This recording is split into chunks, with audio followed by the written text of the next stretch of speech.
Olá, bem-vindos a mais um estudo do livro Obreiros da Vida Eterna.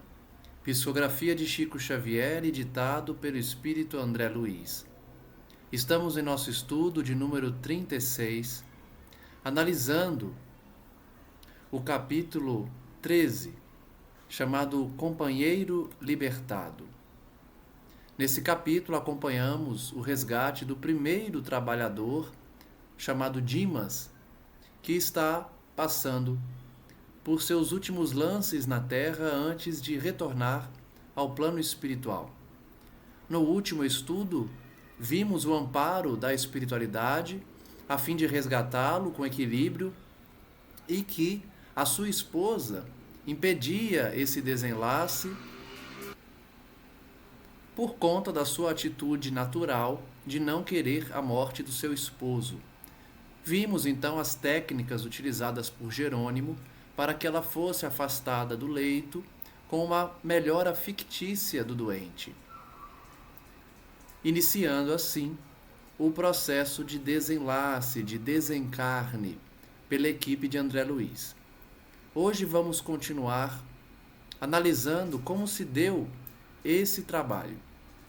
Jerônimo diz então que após o afastamento da família do âmbito doméstico, do quarto em que se situava o doente, eles puderam iniciar o procedimento necessário para a desencarnação. Mas antes, concedeu a oportunidade de uma oração por parte de Dimas. Jerônimo então toca Dimas demoradamente na parte posterior do cérebro. André Luiz afirma, então, ver que ele passou a emitir pensamentos luminosos e belos, certamente pela inspiração de Jerônimo. Não nos via, nem nos ouvia de maneira direta, mas conservava a intuição clara e ativa. Nós vimos no estudo de ontem que Dimas não pressentia a presença de André Luiz e dos demais companheiros por conta das dores que sofria. Ele próprio afirmou ao seu filho que a sua mediunidade estava suspensa temporariamente por conta dos sofrimentos naturais do desencarne. Mas ele sentia, ele tinha uma intuição clara e ativa, o que muitas vezes nós também possuímos. Sob o controle de Jerônimo, experimentou imperiosa necessidade de orar. E embora os lábios cansados prosseguissem imóveis, assinalamos a rogativa mental que endereçava a Jesus. Então vejam, primeiro, como os espíritos de fato muitas vezes conduzem a nossa existência, nos inspirando, sendo a decisão final nossa, porém, como ensinou os espíritos, é como se eles nos guiassem nessas escolhas, de tanta influência que muitas vezes nos trazem. Não foi diferente com Dimas. A influência de Jerônimo fez ele recorrer à oração. E por mais que ele não dissesse nada, fez uma oração mental que também destaca para nós o aprendizado de que nós podemos orar pelo pensamento e essa prece será ouvida também. Dimas então ora da seguinte forma: Meu Senhor Jesus Cristo, creio que atingi o fim de meu corpo, do corpo que me deste por algum tempo, como dádiva preciosa e bendita. Eu não sei, Senhor, quantas vezes feri a máquina fisiológica que me confiaste. Inconscientemente quebrei-lhe as peças com meu descaso, menosprezando patrimônios sagrados, cujo valor estou reconhecendo em mais de 12 meses de sofrimento carnal incessante. Percebam a mente clara de Dimas, conhecendo o seu roteiro espiritual, sabendo que a sua doença era decorrente de abusos que ele havia cometido, ainda nessa existência. Também originadas de outras existências, podem acarretar problemas físicos nas existências atuais. Mas destaca-se o bom senso de Dimas, o conhecimento que ele tem, associando a sua dor os seus 12 meses de sofrimento carnal incessante por conta das peças quebradas pelo seu descaso. Não te posso implorar a bênção da morte pacífica, porque nada fiz de bom ou de útil por merecê-la. Mas, se é possível, amado médico, socorre-me com teu compassivo e desvelado amor. Curaste paralíticos, cegos e leprosos, por que te não compadecerás de mim, miserável peregrino da terra? Então, Dimas, muito humilde, reconhece não ter méritos, mas pede a misericórdia de Jesus. Seus olhos deixaram escapar lágrimas abundantes. Após breves minutos, observamos que o agonizante recordava a meninice distante. Dimas lembrava-se da sua infância. Na tela miraculosa da memória, revia o colo materno e sentia a sede do carinho de mãe.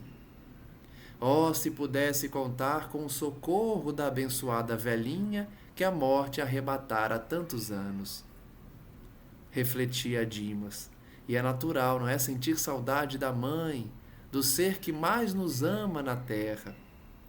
E ele já havia perdido o contato físico, ela já havia desencarnado há alguns anos. Ele rogava a Jesus, então, que pudesse socorrê-lo, lembrando dos carinhos maternos.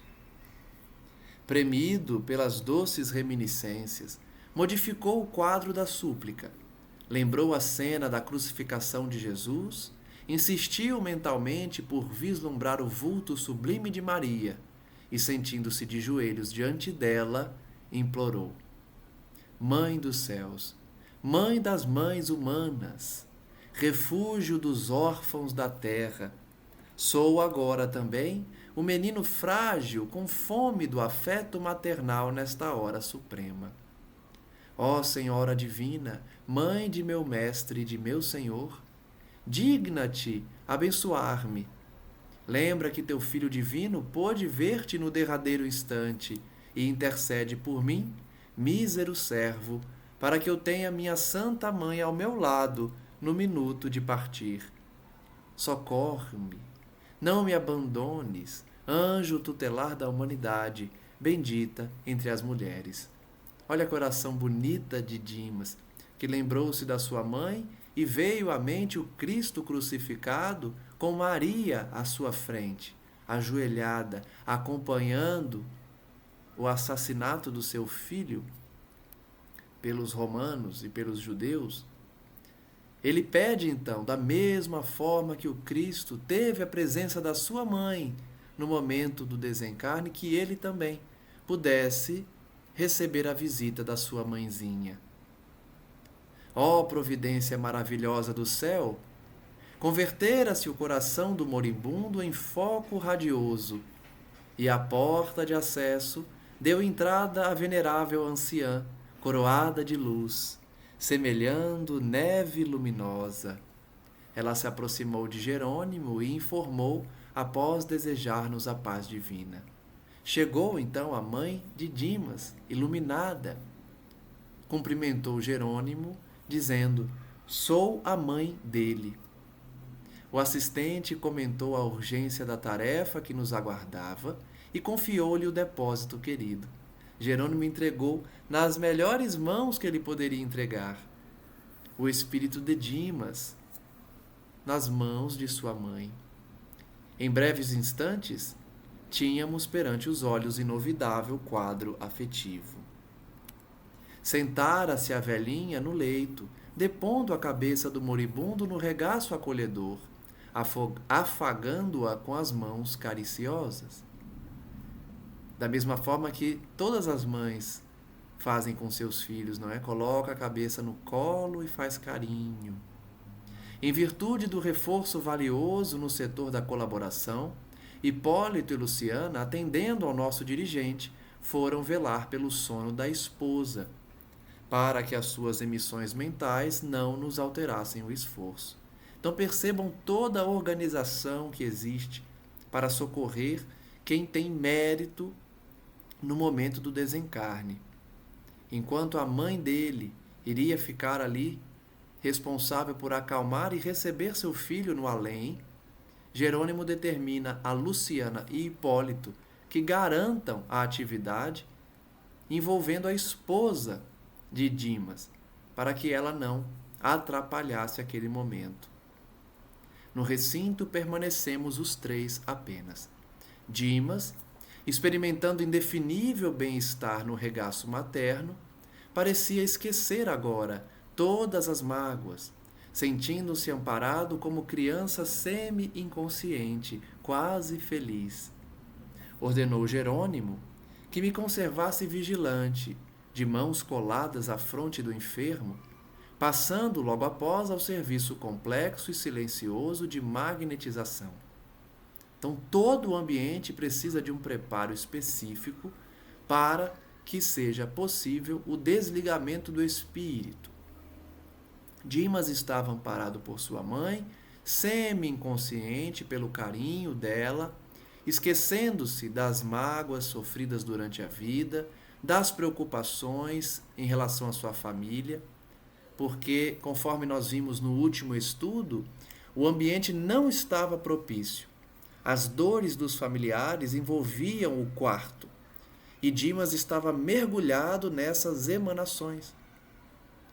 Agora, feita a higienização do ambiente, afastados os familiares para evitar que Dimas continuasse preso numa rede junto ao corpo, Jerônimo conseguia iniciar o processo magnético.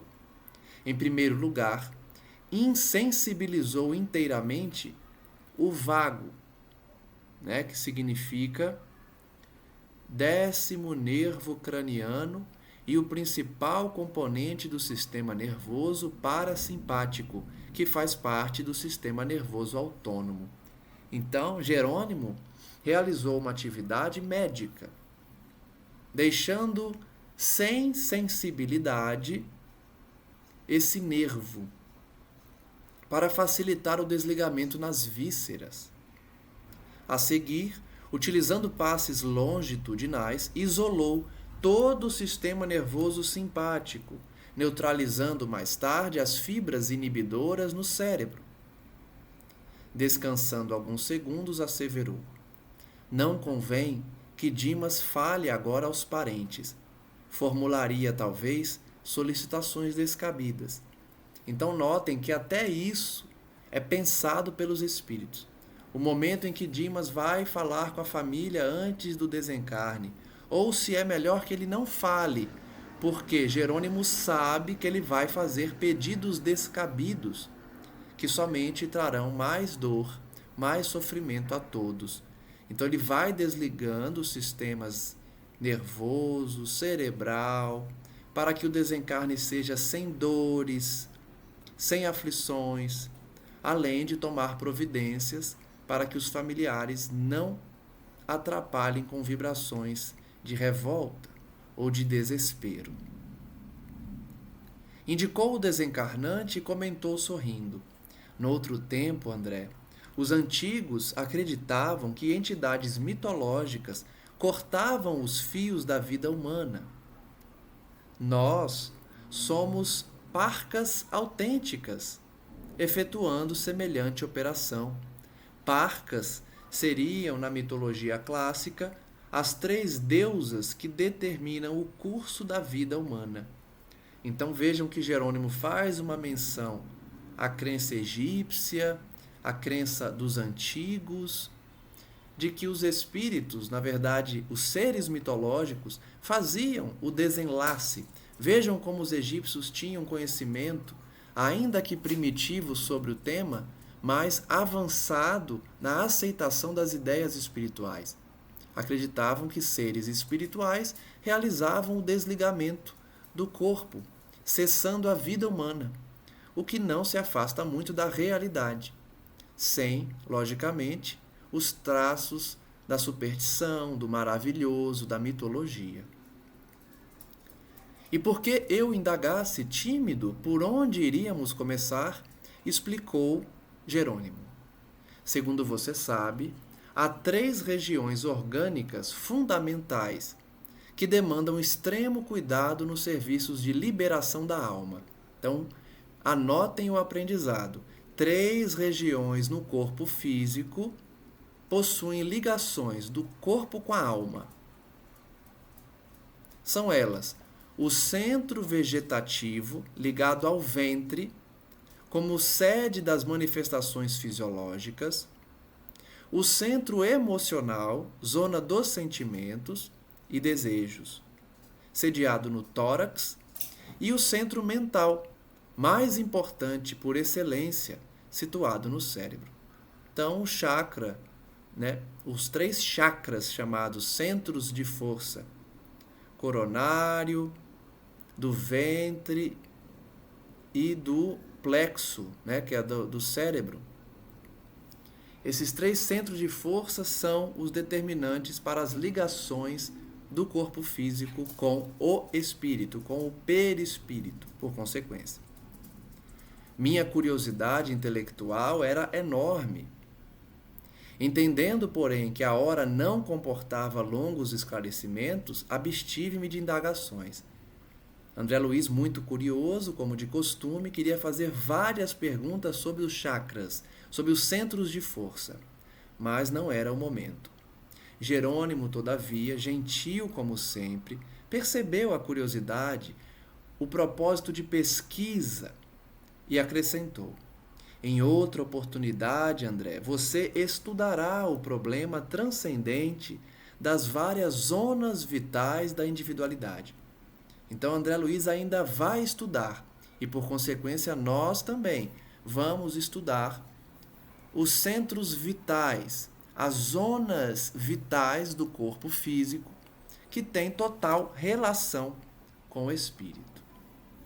Aconselhando-me cautela na ministração de energias magnéticas à mente do moribundo, começou a operar sobre o plexo solar, desatando laços que localizavam forças físicas. Então ele começou na zona do coração, não é? André Luiz aplicava técnicas magnéticas, enquanto Jerônimo começava o desligamento, iniciando esse processo no plexo solar. Com espanto, André Luiz diz que notou certa porção de substância leitosa extravasando do umbigo, pairando em torno. Então ele não começou do coração, né? O coração é o plexo coronário, né? Ele começou pelo ventre, que é uma das ligações que é ligado ao intestino, às vísceras, né? Então a substância leitosa emanava desse centro vital e ficava ali flutuando, pairando em torno. Esticaram-se os membros inferiores com sintomas de esfriamento. Olha só, começa a desligar essa zona vital, as pernas começam a esfriar, o desligamento se faz. Dimas gemeu em voz alta, semi-inconsciente. Acorreram amigos assustados, sacos de água quente foram-lhe apostos nos pés. Mas antes que os familiares entrassem em cena, Jerônimo, com passes concentrados sobre o tórax, relaxou os elos que mantinham a coesão celular no centro emotivo, operando sob determinado ponto do coração, que passou a funcionar como bomba mecânica, desreguladamente. Então ele começou no ventre, no centro vital ali, vinculado ao estômago, o que acarretou no desligamento, no esfriamento das pernas. Depois foi para o coração, para o centro da emoção, o que fez que o coração não parasse, mas funcionasse de forma desregulada.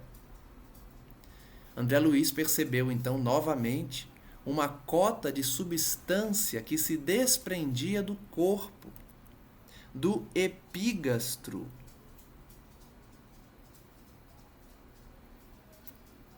que é parte média superior da parede abdominal. Corresponde em profundidade ao estômago e ao lobo esquerdo do fígado. Então a substância continuava a se desprender dessa região, substância leitosa, né?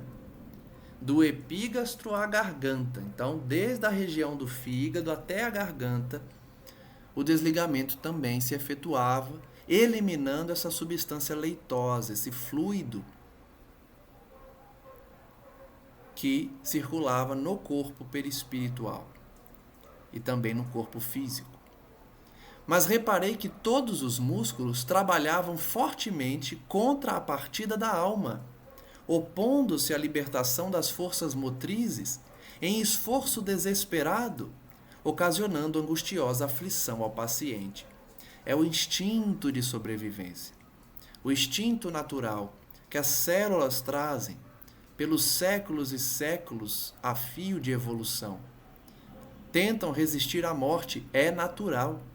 É um processo natural porque decorrente do instinto de sobrevivência.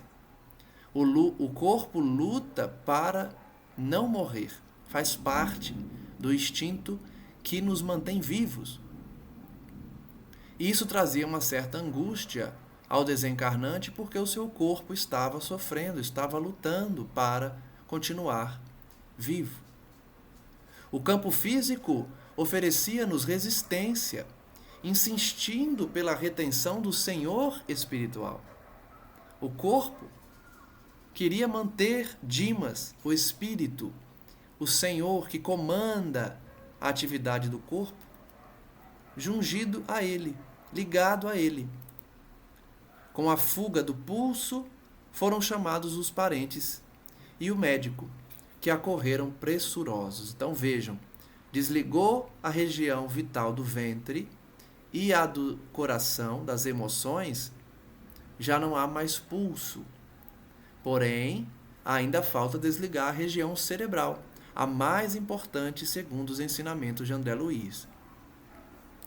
No regaço maternal, todavia, e sob nossa influenciação direta, Dimas não conseguiu articular palavras ou concatenar raciocínios. Então, apesar de estar na metade o desprendimento e ainda o plexo cerebral continuar ativo, Dimas não conseguiu falar, até porque Jerônimo já tinha determinado que se ele falasse seria ruim, tanto para ele quanto para a família.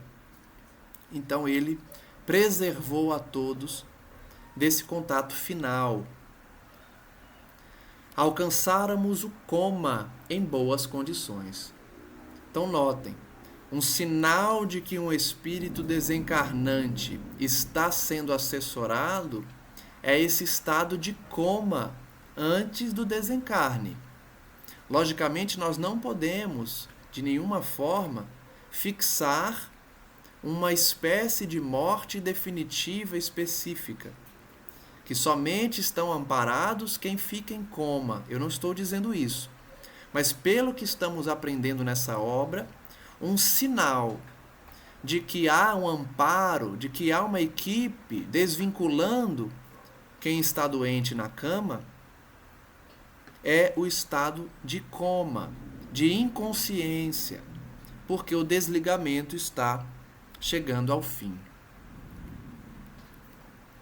O assistente Jerônimo estabeleceu o reduzido tempo de descanso, mas voltou a intervir no cérebro.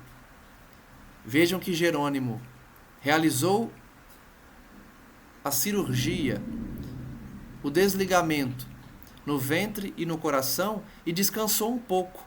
Então imagine quantas horas não foram essas atividades. E como é complexo. A gente estudou uma outra obra aqui, que eu não vou me lembrar agora, porém, foi uma obra em que Bezerra de Menezes desligava uma moça que estava desencarnando também. E nós vimos que ele teve muita dificuldade, realmente cansou, porque era muito complexo. Então vejam que não é uma cirurgia simples, é uma verdadeira cirurgia espiritual e complexa, porque todas as células estão ligadas intimamente ao corpo físico. Por isso que o perispírito grava, repercute nele as nossas condutas as nossas emoções e os nossos pensamentos. Tudo fica gravado no perispírito. Tão íntima que é a ligação entre o perispírito e o corpo. Se é tão íntima essa ligação, entende-se o porquê ser tão complexo o desligamento. Essa desvinculação, célula a célula, do corpo físico junto ao perispírito. Então, Jerônimo deve ter ficado horas desligando os dois plexos e depois de descansar um pouco, foi desligar o plexo vinculado ao cérebro. O plexo vinculado aos pensamentos, não somente das emoções que vêm do coronário, mas especialmente, e o mais importante, vinculado à manifestação do espírito, à sede do pensamento.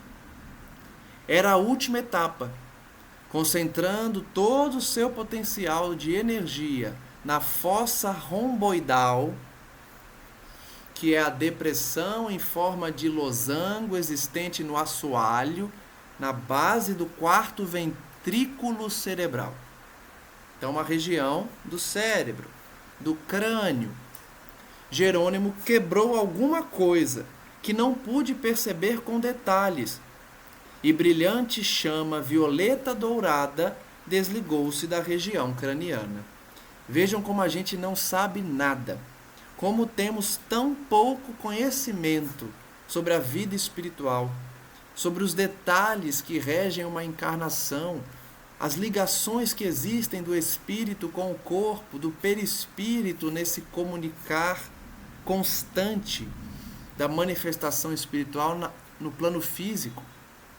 André Luiz, que é médico, que tem um conhecimento, ainda que pequeno, ainda que parco o conhecimento, tem mais conhecimento do que nós, e não soube explicar muito bem o que se quebrou. Jerônimo quebrou alguma coisa, fazendo sair uma chama brilhante, violeta dourada. Certamente é o vínculo, do espírito com o cérebro, a sede do pensamento, a ligação mais importante. Por isso que antigamente pensava-se que o coração era o órgão primordial, e com o avanço da ciência verificou-se que é o cérebro. É a região mais importante. E pelo Espiritismo nós aprendemos ser a sede do pensamento, a sede de manifestação do espírito quando mergulhado na carne. Um dia compreenderemos o que é isso que ele quebrou e o que de fato é essa chama violeta dourada que se desprendeu da região craniana, absorvendo instantaneamente a vasta porção de substância leitosa já exteriorizada. Então vejam que essa chama, depois de se desligar-se da região, ela absorveu a substância leitosa que estava ali no ambiente, que se desprendeu dos outros plexos. Nós vimos André Luiz narrar que no desligamento do plexo do ventre e do coração, houve um desprendimento de uma substância leitosa que ficou ali no ambiente. E agora ele diz que essa substância foi absorvida por essa chama que se desprendeu do plexo cerebral. André Luiz diz então que quis fitar, olhar a brilhante luz, mas confesso que era difícil fixá-la com rigor. Ele não conseguiu vislumbrar com detalhes essa chama que absorveu a substância leitosa em volta do corpo e se desprendeu de uma região do cérebro. André Luiz tentou olhar, tentou fixar a vista, mas não conseguiu pegar muitos detalhes. Notou que as forças em exame, em breves instantes, eram dotadas de movimento plasticizante. movimento plástico que se molda. A chama mencionada transformou-se em maravilhosa cabeça, em tudo idêntica do nosso amigo em desencarnação, constituindo-se após ela todo o corpo perispiritual de Dimas, membro a membro, traço a traço. Informação valiosa e muito interessante. Com essa lição, com esse descrever de André Luiz, com essa descrição, nós aprendemos que o desencarne do espírito acarreta no desprendimento dessa chama, que é a essência do ser, e que o espírito não tem forma. O espírito adquire uma forma quando, moldado pelo perispírito e decorrente da recente desencarnação, toma a forma do seu último corpo físico. Ou, nos espíritos mais adiantados, toma a forma que lhe aprouver, que lhes aprouver, a forma que eles desejam. Percebo, por isso ele diz da matéria plástica. Plástica porque moldável. Pode adquirir a forma que o espírito desejar por sua vontade. Então Dimas, quando desencarnou, desprendeu-se do corpo físico e essa chama, que é o seu espírito, tomou a forma da sua última encarnação. Membro a membro, foi constituindo-se no traço característico da personalidade Dimas. Nós sabemos que Dimas foi somente uma das encarnações dele, mas como foi a mais recente, o seu espírito, ao se desprender do corpo, tomou a forma dessa última personalidade. E à medida que o novo organismo ressurgia ao nosso olhar, a luz violeta dourada, fulgurante no cérebro, empalidecia gradualmente, até desaparecer de todo, como se representasse o conjunto dos princípios superiores da personalidade, momentaneamente recolhidos a um único ponto, espraiando-se em seguida por todos os escaninhos do organismo perispirítico, assegurando desse modo a coesão dos diferentes átomos das novas dimensões vibratórias. Ele falou um pouco difícil nessa parte final, mas a ideia é simples. Ele está dizendo que o espírito de Dimas, essa chama violeta dourada, que representa o espírito na sua essência, foi desaparecendo, foi sumindo. Por quê? Porque essa chama tomou a forma de Dimas, a última personalidade adotada pelo espírito pela reencarnação. Então, ela só existe, a chama dourada, a chama com essa coloração descrita por André Luiz, violeta dourada, né? Ela só existe enquanto o espírito condensa as suas características. Por isso eu disse, é a essência do espírito, todos nós. Não temos uma forma específica, o nosso espírito. Mas, à medida que tomamos uma forma, seja pela vontade, seja pelo instinto de adotarmos a última forma da reencarnação assumida, faz com que essa chama se dilua no todo. No todo que eu digo é no todo da forma humana adquirida, não no todo universal. Então a chama, ela vai se espalhando e moldando o corpo físico e por isso ela não é mais perceptível, porque ela se alongou, ela se espraiou pelo corpo perispirítico. Se não ficou claro, comentem aí no vídeo que eu explico novamente essa questão. Mas, basicamente, é a essência do espírito que se espalha na sua forma adquirida na última existência e mantida no seu perispírito. Dimas desencarnado elevou-se alguns palmos acima de Dimas cadáver. Olha que interessante. nomenclatura que André Luiz adotou, o vocabulário, para a gente não fazer confusão. Imagine se Jesus pudesse falar assim, não é? Quantas parábolas poderiam ser explicadas de uma forma mais precisa? Especialmente os temas reencarnação, corpo espiritual, materialização do Cristo, materialização de Elias, de Moisés, junto de Jesus. Hoje a gente consegue compreender e por isso a espiritualidade usa essa linguagem. Dimas traço desencarnado se elevou acima de Dimas traço cadáver. Porque uma coisa é a personalidade do Dimas em espírito e outra coisa é a sua forma física que iria ficar ali na Terra, que é o cadáver. Mas a gente consegue entender hoje. O Dimas espírito estava ligado ao corpo por leve cordão prateado, o chamado cordão de prata, que tantas religiões, tantos médiuns já descreveram desde os tempos antigos, que é o cordão de ligação entre o espírito e o corpo. Semelhante a sutil elástico entre o cérebro de matéria densa, abandonado, e o cérebro de matéria rarefeita do organismo liberto. Percebam que o vocabulário nosso é pobre, mas suficiente para a gente entender, ainda que sem aprofundamento. Mas dá para entender.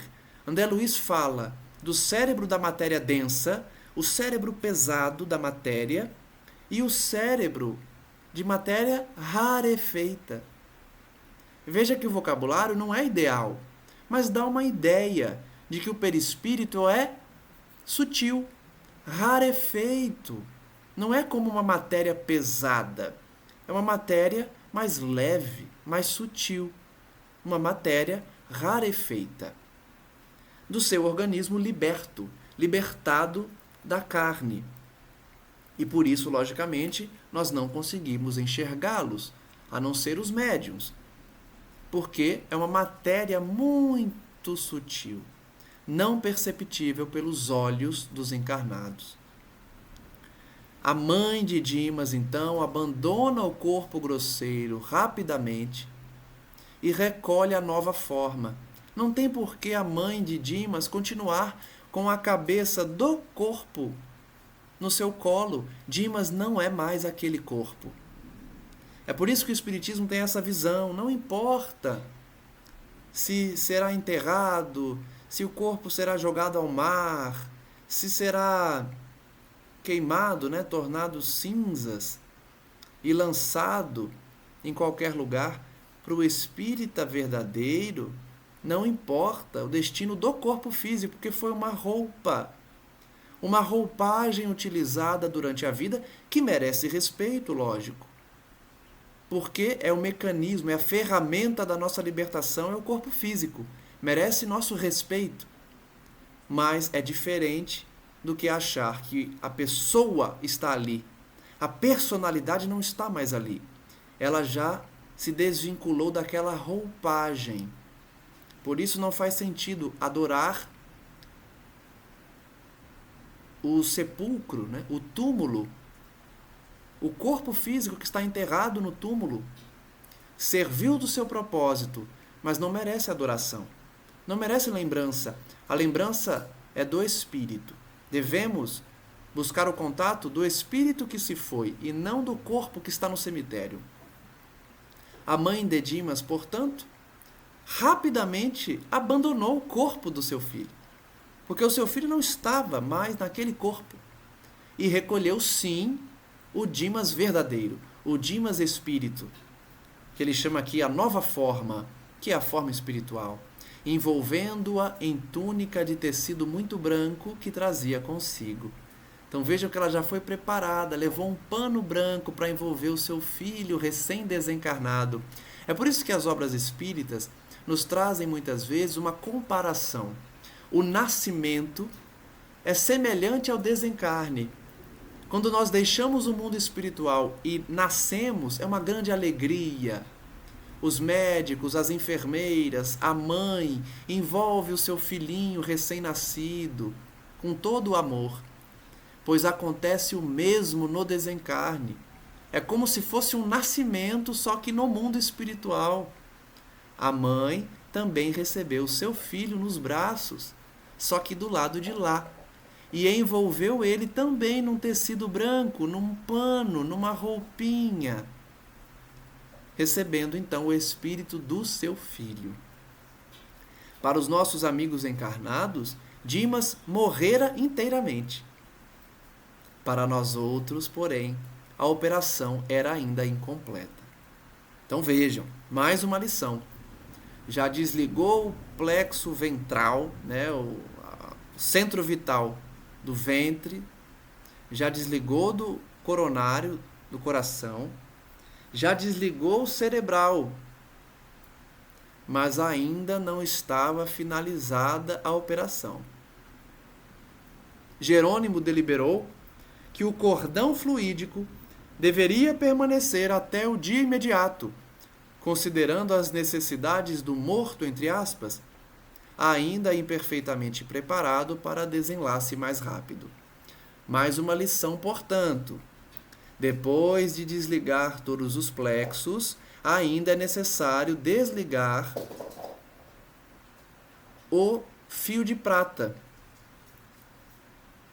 A ligação, né, de cor prateada, que ele chama aqui cordão fluídico, para que o espírito esteja totalmente desenlaçado do corpo físico.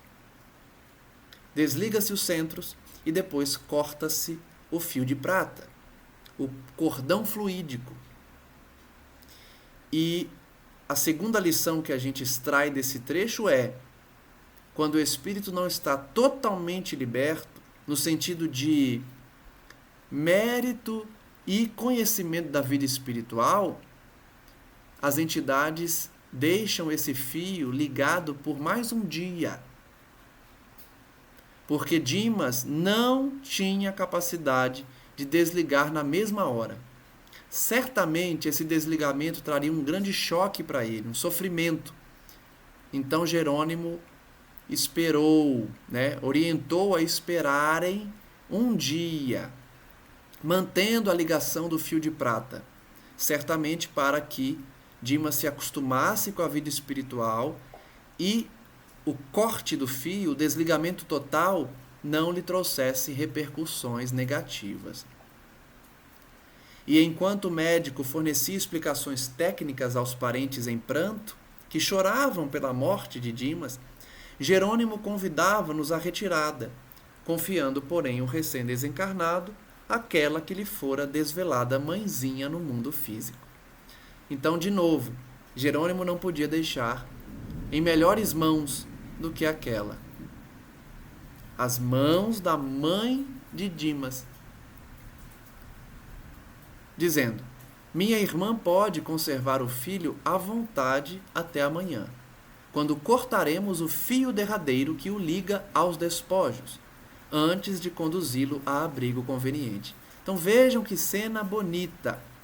Jerônimo, líder de uma equipe de socorro dedicada ao desligamento de espíritos encarnados, trabalhadores da Boa Nova, deixa um espírito recém-desencarnado nas mãos de sua mãe, para voltar no dia seguinte e finalizar a operação de desligamento.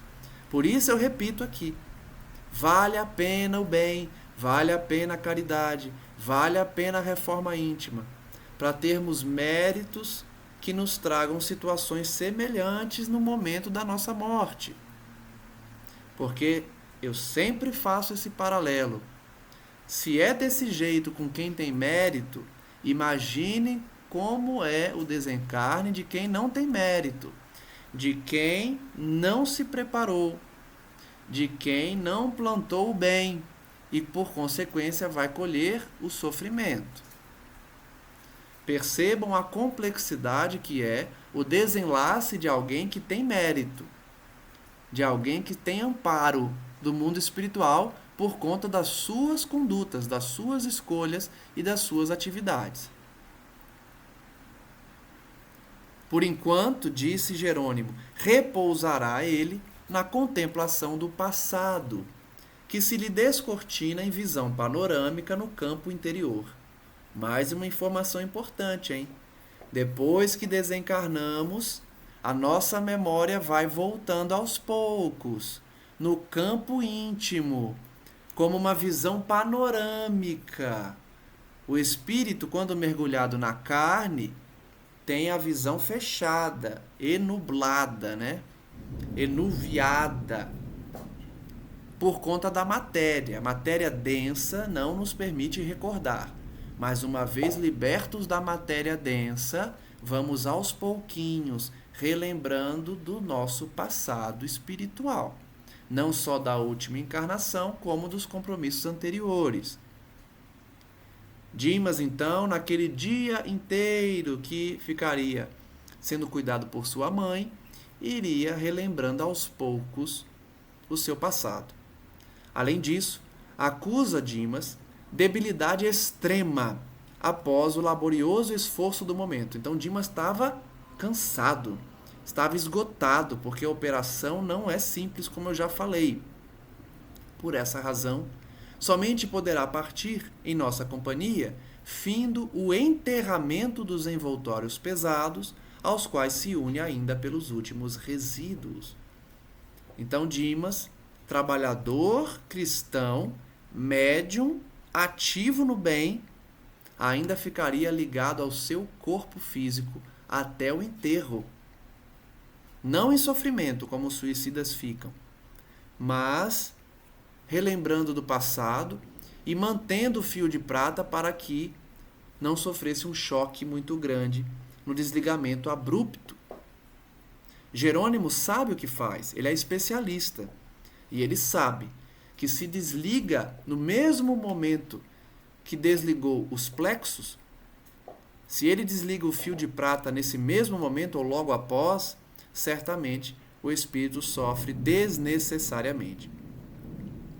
Então ele só vai partir com essa equipe depois do enterro do seu corpo físico, pela união que ele ainda mantém por meio do cordão fluídico, o chamado fio de prata.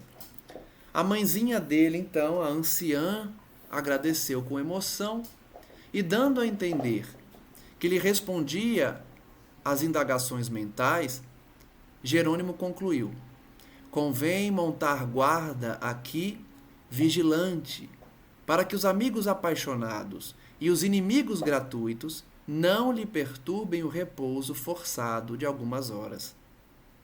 Mais uma providência que nos faz refletir. Dimas tem toda a cooperação de uma equipe que protege o seu corpo, protege o seu espírito recém-desencarnado das ações vampirizadoras, dos espíritos que vampirizam fluidos vitais, forças vitais, que o corpo físico eliminou no momento do desencarne. Então, Jerônimo colocou guardiães, né, ali, vigilantes no quarto, para evitar o ataque das trevas e também, que curioso, os amigos apaixonados. Vejam que às vezes os amigos fazem mal para a gente, porque eles não têm conhecimento da vida espiritual, não sabem que a emoção desregulada também traz desequilíbrio. Então, tanto os inimigos quanto os amigos apaixonados podem atrapalhar e fazer Dimas sofrer. A mãe de Dimas revelou-se muito grata e todos partiram em grupo a caminho da fundação de Fabiano, a casa transitória, de onde nossa expedição socorrista regressaria à crosta no dia seguinte. Então, nós acompanhamos nesse capítulo o desligamento do primeiro trabalhador, Dimas. Nos próximos capítulos, certamente acompanharemos o desligamento dos demais, iniciando o capítulo 14, chamado Prestando Assistência. Agradeço então a todos que nos acompanham e que possamos refletir sobre as lições do estudo de hoje. especialmente em relação ao mérito que nós devemos adquirir por meio da prática do bem, para ganhar esses amigos do mundo espiritual, receber o amparo dessas equipes e, no momento do desencarne, termos conhecimento de como se dá o desligamento do espírito, por meio dos plexos, do ventre, do coração e da mente, do cérebro, para depois desligar o fio de prata, em que a nossa essência espiritual deixa o corpo físico e adquire a forma da última encarnação. Que possamos, portanto, refletir sobre tantos ensinamentos e rogar ao nosso Senhor Jesus Cristo, relembrando a oração de Dimas por pensamento, quando pediu a Jesus o amparo e logo depois a autorização a Maria Santíssima para que a sua mãezinha o visitasse também. Que saibamos, portanto, orar, conforme já estudamos o capítulo do Evangelho Pedi e Obtereis, a fim de que nossa oração tenha eficácia. A oração do justo, a oração do brando e pacífico tem eficácia, como a oração de Dimas, em que roga a Maria a presença de sua mãe, da mesma forma que ela presenciou a crucificação do seu filho, e Maria atende esse pedido, enviando a sua mãezinha nos momentos finais da sua existência. Roguemos também ao nosso Pai esse mérito, essa possibilidade de termos sempre ao nosso lado os amigos espirituais, os parentes que já desencarnaram e os seres que nos amam verdadeiramente, para que recebamos também o auxílio, a proteção, o envolvimento e estejamos a cada dia cada vez mais sintonizados com a proposta do Cristo Jesus, dos seus emissários e de todos aqueles responsáveis pelo despertamento de consciências, em que o Espiritismo cumpre especial função, revelando aos homens as verdades eternas, sem preconceitos, num resgate da proposta cristã primitiva, antes de ser contaminada pelos interesses mesquinhos da atividade humana, das organizações religiosas, daqueles que sempre visaram a dominação pelo poder, pela palavra, pelo conhecimento. E hoje tenta-se realizar esse resgate de um cristianismo solidário, de um cristianismo misericordioso, que é a essência de Jesus, combatendo a mera justiça de Moisés sem qualquer misericórdia, ao demonstrar que o Pai, assim chamado por Jesus, o nosso Senhor, Criador de todas as coisas, como um Pai generoso, que perdoa as nossas ofensas e nos pede o perdão daqueles que nos ofendem, dando Ele próprio o exemplo maior na cruz, ao perdoar os seus algozes, que tanto o feriram, que tanto o humilharam, a ele e aos seus, e ainda muitos anos depois que ele deu o testemunho maior, perseguindo os cristãos, assassinando-os e dividindo os corações pela dominação da igreja. Que possamos, então, utilizar o exemplo do Cristo nesse resgate moderno pelo Espiritismo, para que não cometamos os mesmos erros dos nossos irmãos, que certamente habitamos no passado as mesmas terras, as mesmas famílias, mas que hoje, tocados pelo cristianismo redivivo, aceitamos e reconhecemos o Messias, não mais aguardando um suposto filho do Altíssimo que domina pela força, pela violência e pelo status econômico e geopolítico. Graças damos a esse Jesus misericordioso, nosso Mestre, nosso Salvador, reconhecido por nós hoje e que tentamos humildemente imitar seus gestos. Muito obrigado, amigo, e que essa paz chegue a todos que estão em nossos pensamentos, para que também despertem para essa realidade e não mais percam tempo nesse momento precioso de transição planetária. Que assim seja, graças a Deus, e até o próximo estudo.